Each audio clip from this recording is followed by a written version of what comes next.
The BBC says we shouldn't say certain things to burqa-wearing Muslims. They got some veiled women to read out hypothetical questions and then lecture the viewer about how ignorant and bigoted they are. I've got a few questions. You can't be a feminist and be wearing a burqa.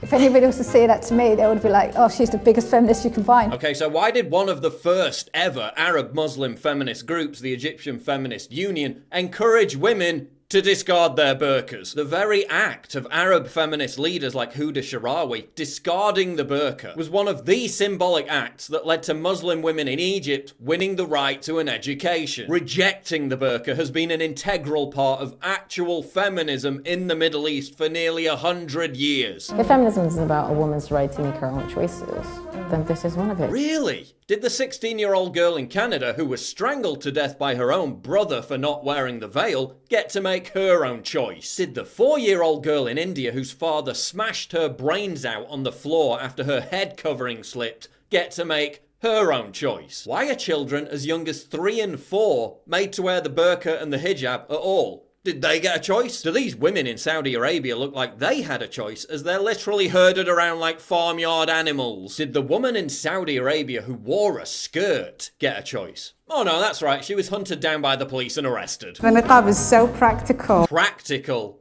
Really?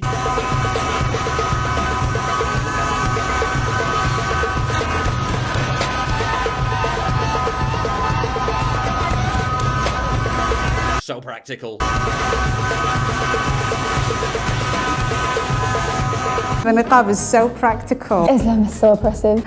Oh, but you're oppressed and we want to help you. Okay, so if Muslim women who wear the burqa aren't oppressed, why do Muslim women in Iran literally call on Westerners to help them fight oppression by violating the law on head coverings? If it's not a form of oppression, why does Azra Namani, head of the Muslim Reform Movement, assert that hijab purity culture covers, segregates, subordinates, silences, jails and kills women and girls around the world? If it's not a form of oppression, why do gangs of men roam the streets in Iran throwing acid in the faces of women whose veils are deemed to be too loose? If it's not a form of oppression, why are Muslim gangs in London threatening to kill women who don't cover their heads? I think some women are actually having to fight to be able to wear it. Really? Is that why the first thing that women in Syria did after they were liberated from ISIS was to discard it? Who's fighting to wear it? Last time I checked, ISIS was stoning women to death for not wearing it. Sharia police patrol Muslim countries, forcing women to wear it. Women exposing their hair is only one of the controversial crimes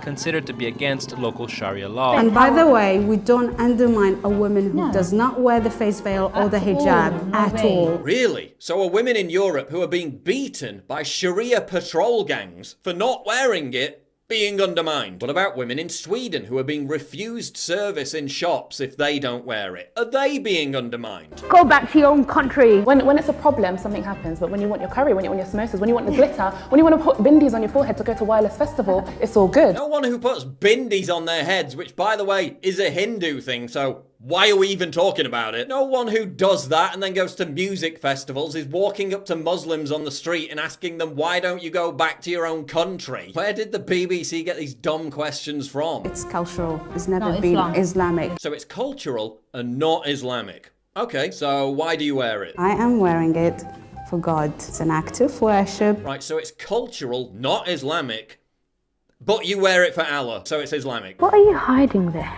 A bomb.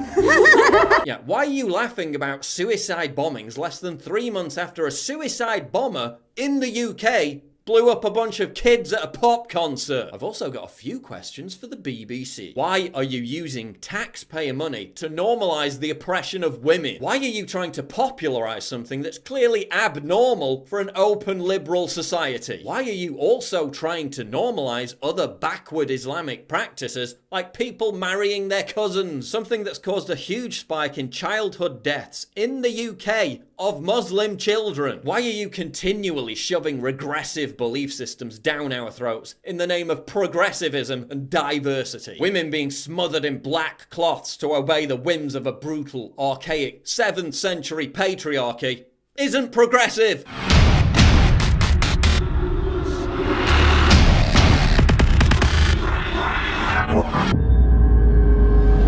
What could be more triggering to libtards than my face and this slogan? Get your new premium quality "Conservatism is the new counterculture" t-shirt right now at InfoWarsStore.com and let the butthurt commence.